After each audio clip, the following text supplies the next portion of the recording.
High বন্ধুরা, আমরা আজ মেলা দেখার উদ্দেশ্যে রওনা হয়েছি দুজনে। তো অনেক আগে, মনে করেন যখন আমার শৈশব কৈশোর ছোটবেলায় অনেক এই মেলায় যেতাম শখ করে আমরা। আর আজ দুজনে আবারও যাচ্ছি সেই মেলায়। অনেক ঝাঁকি ভাই, যে রাস্তা সলিং রাস্তা এখন এই রাস্তা একটা গ্রামের ভিতরে রাস্তা। এই রাস্তা মানে কিন্তু খালি এখানে ওপাশ ওপাশ ঘুরে ঘুরে এই দেখতেছেন যে আমাদের ক্যামেরা কিভাবে কাটতেছে এখন।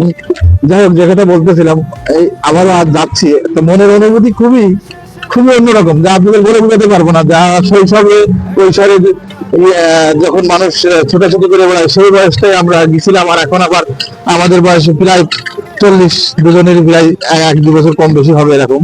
তো সেই বয়সে আবারও যাচ্ছি। তো অনুভূতিটা কেমন বুঝতে পারতেছেন। তো আপনাদেরকে আজকে আমরা সেই সব জিনিসগুলো দেখাবো যেগুলো দেখে আমাদের ওই সময় ভালো লাগতো, বা আজ আমরা নতুন করে কি দেখতে পাবো আপনাদেরকে জানাবো।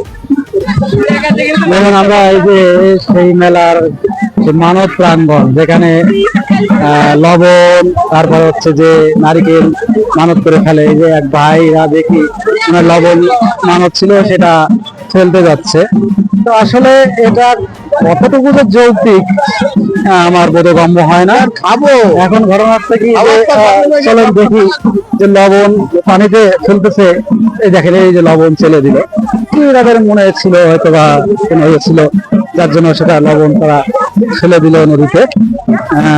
এটা আমি আসলে কি বলবো, আমার মানে হয় না। আর এই যে দেখেন নারিকেল লবণ ফেলতেছে, আর এই যে নিচে যারা দাঁড়িয়ে আছে তারা কিন্তু এগুলো ধরে ধরে আবার এক জায়গায় মজুত করতেছে, সেগুলো আবার বিক্রি করা হচ্ছে। আমি দেখলাম যে এগুলো এই দেখেন এই পাশে ওই বিস্কুট সাজিয়ে রেখেছে, সেগুলো কিন্তু একটা সময় বিক্রি হয়ে যাবে। তাহলে এই যে মানব নদীতে ফেলে আমার লাভটা কি হচ্ছে? যাই হোক, এই আপনার মেলাতে আসলে কিন্তু এই জিনিসটা দেখা যায়, ঠিক আছে। আর এখন বোধহয় এখানে কোনো পুজো দেওয়া হচ্ছে, তারই একটা চলতেছে এখানে। আপনাদেরকে আমি একটু জুম করে দেখাই। এখানে এখানে মনে হয় কোনো পুজো চলতেছে। এখানে কি পুজো পুজো দিচ্ছে এটা নাকি? পুজো দিচ্ছে। আমরা তো সঠিক জানি না। হ্যাঁ হ্যাঁ, তোমার বাসা কি এখানে? ও, ছোট্ট আমাদের ভাইপো আছেন, সে আমাদের বলতে তার বাড়ির পাশেই। সে বলতেছে এখানে একটা পুজো দেওয়া হচ্ছে। ঠিক আছে, ঘোরো। আর এই যে আমাদের পার্টি ভাজা মুড়ি নিয়ে যে দাঁড়িয়ে আছে, আমাকে ফেলেই তারা অর্ধেক সাবার করে দিয়েছে। আমাকে ফেলেই তারা অর্ধেক সাবার করে দিয়েছে। আমাকে ফেলে কি অর্ধেক সাবার করে দেওয়া হলো? আচ্ছা ঠিক আছে, দেখতেছি। দেখুন, এপাশে মেলাতে এক ভাই ঘুমুর বিক্রি করতেছে। এই ঘুমুরগুলো কেউ হয়তো পায়ে পড়বে, কেউ হয়তো গরু বা তাদের বাসায় যে ছাগল আছে তাদের গলায়তে বাঁধবে। তবে আমার দেখে মনে হচ্ছে এগুলো মানুষের পায়ে নয়, গরুর গলায় বা ছাগলের গলাতেই বাঁধার জন্য এই ঘুমুরগুলো। এগুলোও কিন্তু আপনি মেলাতে আসলে কিনতে পারবেন। শুধু এগুলো নয়, মেলাতে আসলে আপনি আরও অনেক কিছুই পাবেন। এপাশে দেখেন সুন্দর সুন্দর দোকান বসেছে, ভাজা, ফুচকা, বাদাম। আপনি আসবেন, ঘুরবেন, ফিরবেন, খাবেন। এই মেলাটা একদিন হয়, তবে খুব বেশি রাত পর্যন্ত থাকে না। হয়তো বা রাত 10টা থেকে 12টা এর ভিতরেই শেষ হয়ে যায়। পরের দিন হয় কালীবাড়ি। এপাশে আছে সেই ঐতিহ্যবাহী নাগরদোলা। এই নাগরদোলায় কত নাগর যে দোল খায় তার কোনো ঠিক নাই। বাচ্চারা নাগরদোলা দেখলে সত্যি অনেক আনন্দিত হয়। এখানে বাচ্চা বুড়ো সবাই কিন্তু এই নাগরদোলাতেই ওঠে। এপাশে উঠেছে, দেখতে পাচ্ছেন, আলু ফ্রাই। বর্তমানে এই মেলাঘাটে কিন্তু আলু ফ্রাইটা খুব ভালো মানের একটা খাবার। সবাই কিন্তু এই আলু ফ্রাই খেতে পছন্দ করে। আপনিও যদি মেলায় আসেন, অবশ্যই এই আলু ফ্রাই একটিবার হলেও খেয়ে দেখবেন।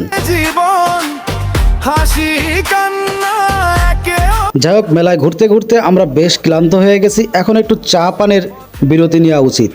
সেই ধারাবাহিকতায় রেজাউল ভাই আমাদেরকে আজকে চা খাওয়াবে। আমরা চা খাওয়ার জন্যই কিন্তু যাচ্ছি চায়ের দোকানে, অর্থাৎ মেলার ভিতরেই বসেছে চায়ের দোকান। আপনি যদি মনে করেন যে ক্লান্ত হয়ে গেছেন, 1 কাপ চা খেয়ে নিজেকে সতেজ করবেন, ফ্রেশ করবেন, তাহলে এই মেলার ভিতরে চায়ের দোকানও আপনি পেয়ে যাবেন। সেখানে যে আপনি 1 কাপ চা খেয়ে নিজেকে করে নিতে পারেন চাঙ্গা। মনে জাগে আপন আকাশ মেলায় যাই রে মেলায় যাই রে। মেলায় ঘুরতে ঘুরতে আমরা চলে আসলাম লেডিস মার্কেট অর্থাৎ চুড়িপটি, যেখানে মেয়েদের আনাগোনা এবং ছেলেদের পকেট খালি করার দোকানগুলো বসেছে। অর্থাৎ এই চুড়িপটির দোকানেই কিন্তু মনোহারি যে জিনিসপত্রগুলো আছে সেগুলো পাওয়া যায়। আর এখানে ঢোকা মানেই ছেলেদের পকেট খালি হয়ে যাওয়া। তো যাই হোক, আপনি যদি আপনার পরিবার বা গার্লফ্রেন্ড নিয়ে আসেন, অবশ্যই পকেটটাকে একটু মোটা করে নিয়ে আসবেন। যখন আপনি এই মার্কেটে ঢুকবেন তখন আপনার পকেটের থেকে শুধু টাকা খসতে থাকবে। তো বন্ধুরা, আমরা সর্বশেষ ঘুরতে ঘুরতে চলে আসলাম মিষ্টির দোকানের দিকে। এখানে সুন্দর সুন্দর বালিশ মিষ্টি উঠেছে, যেটার ওজন কমপক্ষে এক একটা 500 গ্রাম করে হবে। এই সুন্দর মিষ্টি দেখে একটা মিষ্টি না খেয়ে পারলাম না। সেই ধারাবাহিকতায় 4টে মিষ্টি খেয়ে ফেললাম। অনেক সুস্বাদু, অনেক মজা ছিল মিষ্টিগুলো। বন্ধুরা, আজ এ পর্যন্তই থাক। আশা করি ভিডিওটি আপনাদের কাছে ভালো লেগেছে। যদি ভিডিওটি আপনাদের কাছে ভালো লেগে থাকে অবশ্যই লাইক কমেন্ট করে পাশে থাকবেন।